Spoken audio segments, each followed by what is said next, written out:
करेंगे बड़ी खबर के साथ। और सीएम धामी ने 51 करोड़ रुपए के फंड को मंजूरी दी है। बड़ी जानकारी, जहां हेलीपैड और इंफ्रास्ट्रक्चर का होगा विस्तार, सड़क और हवाई कनेक्टिविटी मजबूत होगी। ये बड़ी जानकारी आप तक पहुंचा रहे, जहां हेलीपैड और इंफ्रास्ट्रक्चर का विस्तार होगा। ये अच्छी पहल बताई जा रही है सरकार के, जहां मुख्यमंत्री पुष्कर सिंह धामी ने 51 करोड़ के फंड को मंजूरी दी है। बेहद अहम जानकारी, जिससे हेलीपैड और इंफ्रास्ट्रक्चर का विस्तार होगा। इसके साथ ही ये बहुत बड़ी सौगात के तौर पर देखी जा रही है। सड़क और हवाई कनेक्टिविटी इससे मजबूत होगी। लगातार विकास के काम पर सरकार जोर देती हुई नजर आ रही है। और देखिए, ये एक बड़ी पहल उत्तराखंड सरकार की तरफ से की गई, जहां मुख्यमंत्री पुष्कर सिंह धामी ने हेलीपैड और इंफ्रास्ट्रक्चर के विकास के लिए, विस्तार के लिए ये बहुत बड़ी सौगात दी है। सड़क और हवाई कनेक्टिविटी भी इससे मजबूत होगी। ये बड़ी और अहम जानकारी आप तक साझा कर रहे हैं, जहां आपको बता दें, मुख्यमंत्री पुष्कर सिंह धामी ने 51 करोड़ रुपए के फंड को मंजूरी दी है। और इस फंड का प्रयोग हेलीपैड और इंफ्रास्ट्रक्चर बनाने में होगा। इसका विस्तार होगा, विकास होगा, जिससे सड़क और हवाई कनेक्टिविटी भी मजबूत होगी। और विकास की दिशा में एक और बड़ा कदम मुख्यमंत्री पुष्कर सिंह धामी का, जहां 51 करोड़ रुपए के फंड को मंजूरी मिली है। और इसके साथ ही साथ ये बहुत बड़ी सौगात के तौर पर भी देखी जा रही है। हेलीपैड और इंफ्रास्ट्रक्चर का इससे विस्तार होगा। और इसके साथ ही साथ सड़क और हवाई कनेक्टिविटी मजबूत होगी। 51 करोड़ रुपए का ये फंड, जो कि विकास कार्यों में लगेगा और बहुत बड़ी सौगात के तौर पर भी देखी जा रही है। लगातार इसकी एक तरह से कहें मांग भी की जा रही थी, जिसके बाद मुख्यमंत्री ने ये बहुत बड़ी पहल की, 51 करोड़ रुपए का फंड मंजूर किया, जिसके बाद अब इस सड़क और हवाई कनेक्टिविटी मजबूत होती हुई नजर आएगी। तो बड़ी और अहम जानकारी आप तक साझा कर रहे हैं, जहां मुख्यमंत्री पुष्कर सिंह धामी ने 51 करोड़ रुपए की फंड को मंजूरी दी है। इस मौके पर तमाम लोगों की मौजूदगी रही। मुख्यमंत्री के इस कार्य को सभी की तरफ से सराहा भी गया है। सराहनीय कार्य को सभी ने स्वागत किया। और 51 करोड़ रुपए की फंड की मंजूरी मुख्यमंत्री की तरफ से दी गई है। जहां आपको बताते चले, मुख्यमंत्री ने ये बड़ा ऐलान किया है, हेलीपैड और इंफ्रास्ट्रक्चर का विस्तार होगा, सड़क और हवाई कनेक्टिविटी मजबूत होगी। तो इस मौके पर तमाम लोगों की मौजूदगी रही, जहां मुख्यमंत्री पुष्कर सिंह धामी ने ये बहुत बड़ी सौगात दी है। 51 करोड़ रुपए का फंड मंजूर किया है।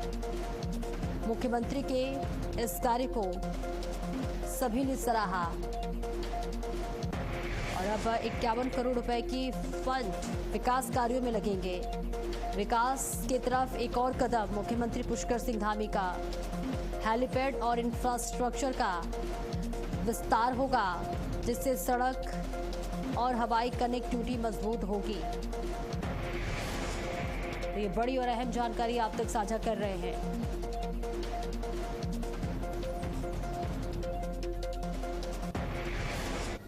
और इसी के साथ मुख्यमंत्री पुष्कर सिंह धामी ने बड़ा ऐलान किया है। जमरानी बहुउद्देशीय बांध परियोजना को मंजूरी मिली है, जहां परियोजना से सिंचाई व्यवस्था को मिलेगी मजबूती। और इसके साथ ही साथ जल प्रबंधन और क्षेत्रीय विकास को भी नई रफ्तार मिलेगी।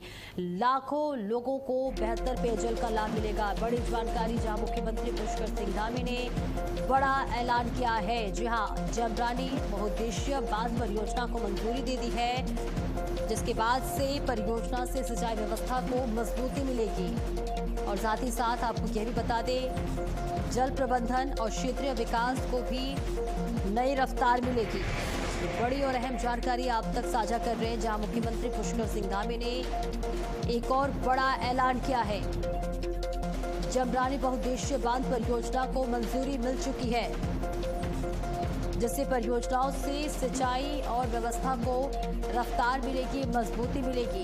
जल प्रबंधन और क्षेत्रीय विकास को रफ्तार मिलेगी। और इसके साथ ही लाखों लोगों को बेहतर पेयजल का लाभ मिलेगा। तो एक अच्छी पहल और बड़ी सौगात के तौर पर इसको देखा जा रहा है, जहां मुख्यमंत्री पुष्कर सिंह धामी ने ये बड़ा ऐलान किया है, जिसके बाद जमरानी बहुउद्देशीय बांध परियोजना को मंजूरी मिल चुकी है। परियोजना से सिंचाई व्यवस्था को भी मजबूती मिलेगी। और इसके साथ ही साथ जल प्रबंधन और क्षेत्रीय विकास को भी नई रफ्तार मिलेगी।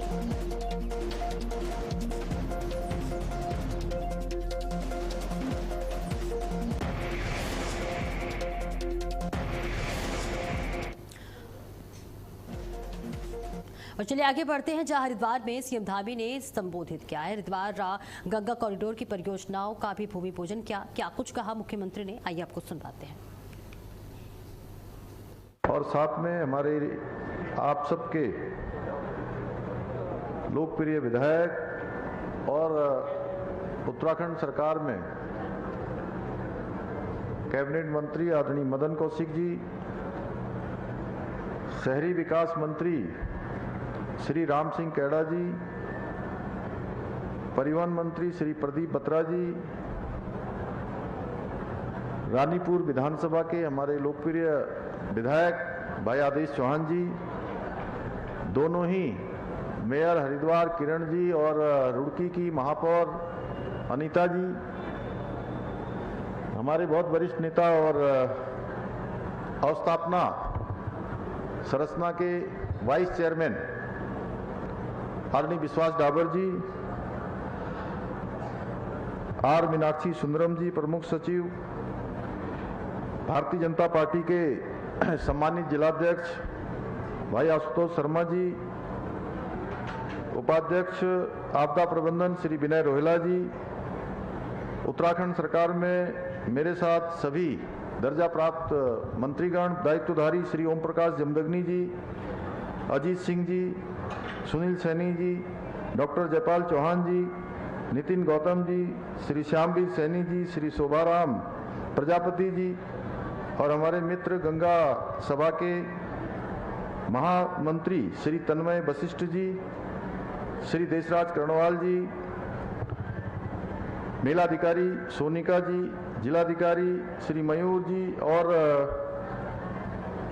वरिष्ठ पुलिस अधीक्षक श्री रवनीत भुल्लर जी और सभी आए हुए यहाँ पर सभी हमारे पदाधिकारीगण, हमारे साथी पूर्व विधायक भाई संजय गुप्ता जी और सामने बैठे हुए सभी हमारे पदाधिकारीगण, विभिन्न विभागों के आए हुए सभी अधिकारीगण, एचओडी श्री पांडे जी और सभी यहाँ उपस्थित भाइयों एवं बहनों, हमारे नौजवान युवा साथियों, मीडिया के सभी मित्र, मैं आप सभी का आज इस विशेष अवसर पर आध्यात्मिक और गंगा की नगरी, मैं आज इस विशेष अवसर पर जहां आज 168 करोड़ से अधिक की 3 योजनाओं के लोकार्पण और शिलान्यास के अवसर पर आप सभी का हृदय से स्वागत करता हूं, आप सबका अभिनंदन करता हूं। और प्रदेश के कृषि मंत्री गणेश जोशी ने नई दिल्ली में केंद्रीय वस्त्र मंत्री गिरिराज सिंह से शिष्टाचार भेंट की। इस अवसर पर उन्होंने प्रदेश के रेशम उद्योग के विकास और बुनकरों के हितों में जुड़े विभिन्न विषयों पर विस्तृत चर्चा की। गणेश जोशी ने केंद्रीय वस्त्र मंत्री को सिल्क पार्क के माध्यम से रेशम वस्त्रों के मूल्य संवर्धन को भी अवगत कराया, जहां पहल की जानकारी पर केंद्रीय मंत्री गिरिराज सिंह ने प्रसन्नता व्यक्त की। कृषि मंत्री गणेश जोशी ने सिल्क पार्क की स्थापना के लिए आवश्यक वित्तीय और तकनीकी सहयोग उपलब्ध कराने और साथ ही परियोजनाओं को प्राथमिकता के आधार पर स्वीकृति देने का भी आग्रह किया। इसके साथ ही केंद्रीय वस्त्र मंत्री गिरिराज सिंह ने सकारात्मकता के साथ प्रस्ताव पर शीघ्र कार्रवाई का भरोसा दिलाया और हरसंभव सहयोग का आश्वासन दिया।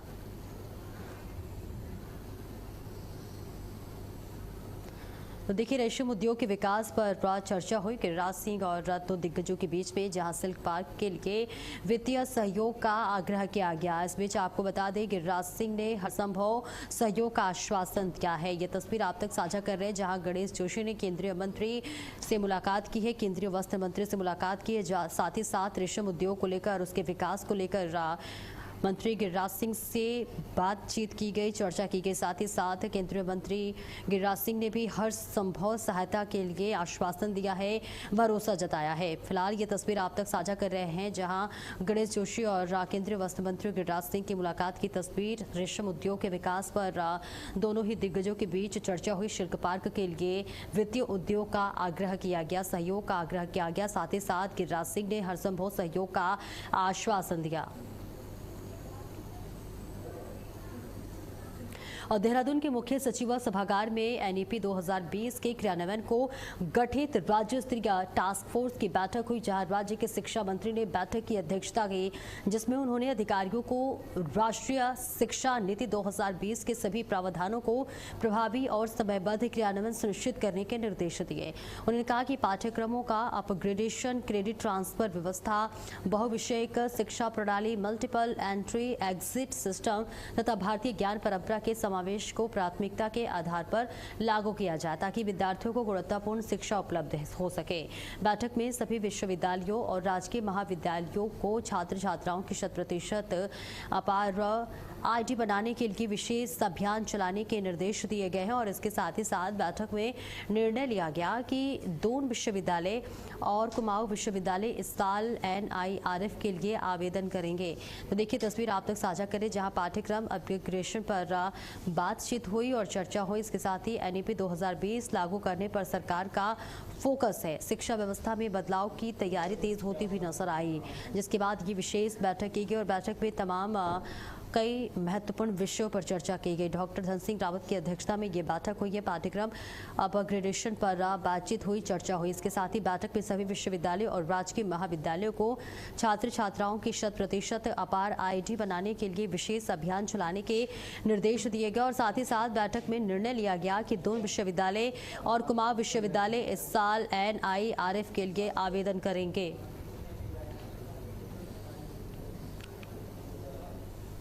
और बद्रीनाथ मंदिर में कथित चढ़ावा चोरी मामले को लेकर उत्तराखंड में सियासत तेज हो गई है।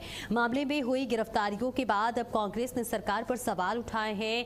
देहरादून में प्रेस वार्ता के दौरान कांग्रेस प्रदेश अध्यक्ष गणेश गोंदियाल ने मंदिर समिति के अध्यक्ष की भूमिका की भी निष्पक्ष जांच की मांग की है। कांग्रेस का आरोप है कि इतने गंभीर मामले के बावजूद अध्यक्ष को पद से नहीं हटाया गया और वही पार्टी ने मुख्यमंत्री से पूरे मामले पर स्थिति स्पष्ट करने और जरूरी कार्रवाई की मांग की है। तो तस्वीर आप तक साझा कर रहे हैं, जहां पर अब इस पूरे मामले में सख्त से सख्त और जरूरी कार्रवाई की मांग की गई है। फिलहाल आपको बताते चले कि कई बड़े गंभीर आरोप भी लगाए हैं कांग्रेस ने, जहां कांग्रेस का आरोप है कि इतने गंभीर मामले के बावजूद अध्यक्ष को पद से हटाया नहीं गया। पार्टी ने मुख्यमंत्री से पूरे मामले पर स्थिति स्पष्ट करने और जरूरी कार्रवाई करने की मांग की है। तो कांग्रेस ने मंदिर समिति पर एक नहीं बल्कि कई बड़े सवाल उठाए हैं। अध्यक्ष की भूमिका की भी जांच की मांग की गई है।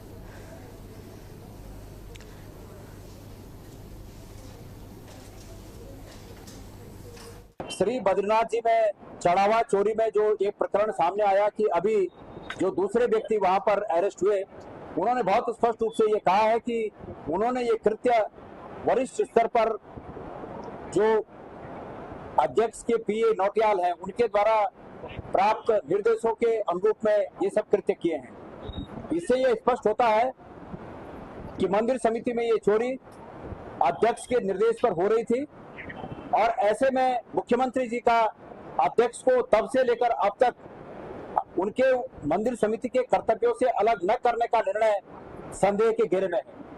मैं मुख्यमंत्री जी से पूछना चाहता हूं कि इतने प्रमाण मिलने के बाद भी आपने मंदिर समिति के अध्यक्ष को जो जीवन दान दे रखा है पद के रूप में, उसके पीछे आपकी कौन सी दोस्ती का कारण है? और बद्रीनाथ मंदिर के कथित चढ़ावा चोरी मामले में कांग्रेस के आरोपों के बाद अब बद्री केदार मंदिर समिति के अध्यक्ष हेमंत द्विवेदी ने पलटवार किया है। देहरादून में प्रेस वार्ता कर उन्होंने कहा कि मामले में 3 स्तरीय जांच चल रही है और दोषियों को किसी भी कीमत पर बख्शा नहीं जाएगा। वहीं उन्होंने कांग्रेस प्रदेश अध्यक्ष गणेश गोंदियाल पर भी कई बड़े आरोप लगाए हैं। द्विवेदी ने कहा कि मंदिर करोड़ों श्रद्धालुओं की आस्था व केंद्र और जांच के आधार पर ही आगे की कार्रवाई हो जाएगी। तो आरोपियों पर सख्त कार्रवाई का ये बड़ा एक तरह से कहे तो आरोप लगाया गया है। BKTC अध्यक्ष ने कांग्रेस पर जमकर निशाना साधा।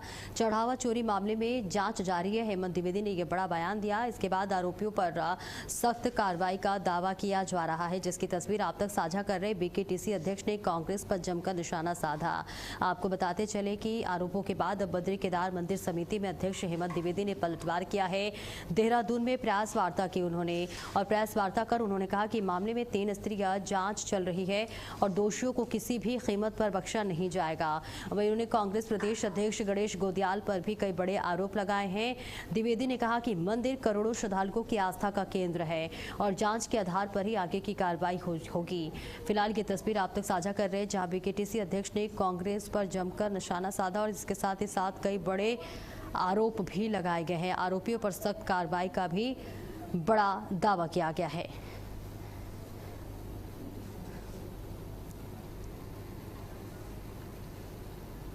केदारनाथ धाम में सुरक्षा को लेकर पुलिस का बड़ा अभियान जारी है। ऑपरेशन कालनेमी के तहत रुद्रप्रयाग पुलिस ने विशेष अभियान सत्यापन अभियान चलाया। इस दौरान बाबा और संत के भेष में रह रहे 15 ऐसे लोगों को चिन्हित किया गया जो कि अपनी पहचान से जुड़े दस्तावेज नहीं दिखा सके।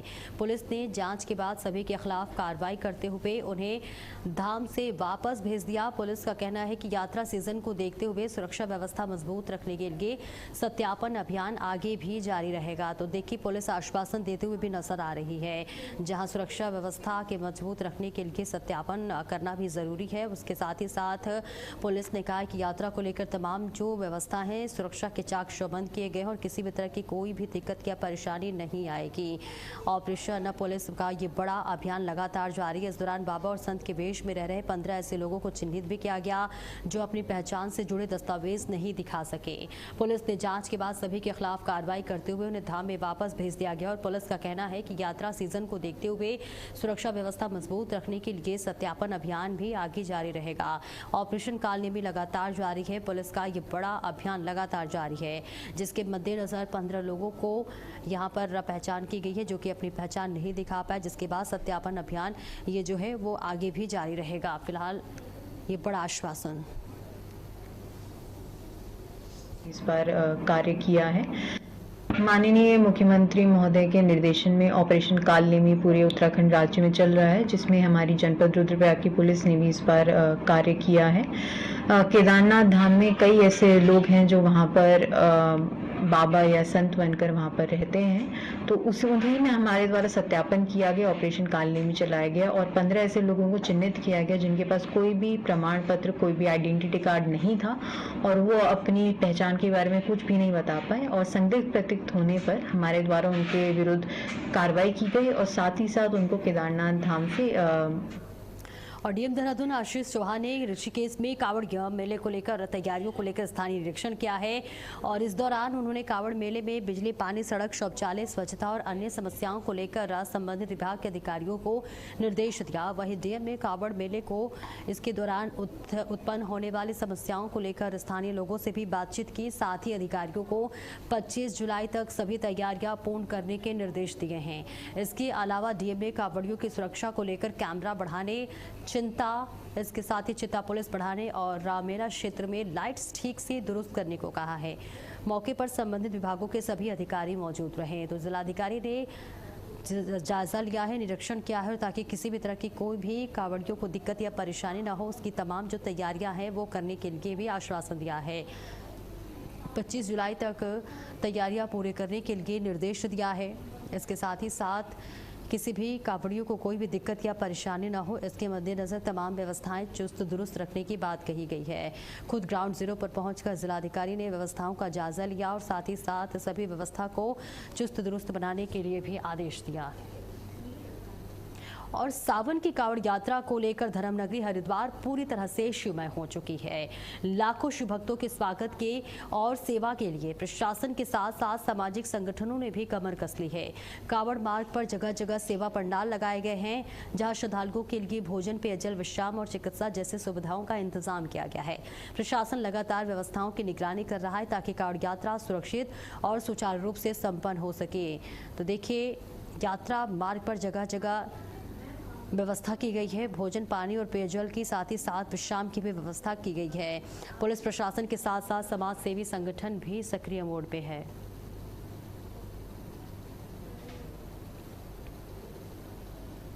2025 की आपदा के बाद लाखों की लागत से बना पुश्ता पहली ही बड़ी बारिश में क्षतिग्रस्त हो गया। भारी भूस्खलन में सड़क का बड़ा हिस्सा धंस गया। जिला प्रशासन ने सुरक्षा के मद्देनजर मसूरी देहरादून मार्ग को पूर्ण रूप से बंद कर दिया है। 2025 की आपदा के बाद लाखों रुपए खर्च कर पुश्ता और सड़क का निर्माण कराया गया था, लेकिन पहले ही तेज बारिश में निर्माण कार्य क्षतिग्रस्त होने से उसकी गुणवत्ता पर सवाल खड़े हो गए हैं। इस बीच आपको बता दें कि स्थानीय लोगों का आरोप है कि यदि निर्माण मानकों के अनुरूप हुआ होता तो सड़क इतनी जल्दी नहीं टूटती। घटना के बाद पालिका अध्यक्ष मीरा सकलानी ने मौके का निरीक्षण किया। अधिकारियों को राहत और सुरक्षा कार्यों में तेजी लाने के निर्देश दिए गए। तो तस्वीर आप तक साझा कर रहे हैं, जहां मसूरी और देहरादून मार्ग पूरी तरह से बंद है। भारी बारिश की वजह से सड़क का बड़ा हिस्सा धंस गया है, जिसके बाद आवागमन भी बंद हो गया है।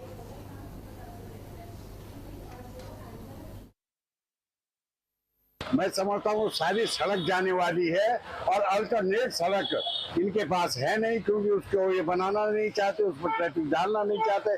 मैंने कहा था कि एलकेडी रोड को आप अल्टरनेट रोड बना दीजिए, उसमें ट्रैफिक को डाइवर्ट कर दीजिए, तो हो सकता है कि मसूरी और आगे जाने वालों के लिए एक राहत मिल जाती। लेकिन इसने एक बड़ा प्रश्न चिन्ह लगा दिया कि पीडब्ल्यूडी के निर्माण कार्यों की गुणवत्ता क्या है।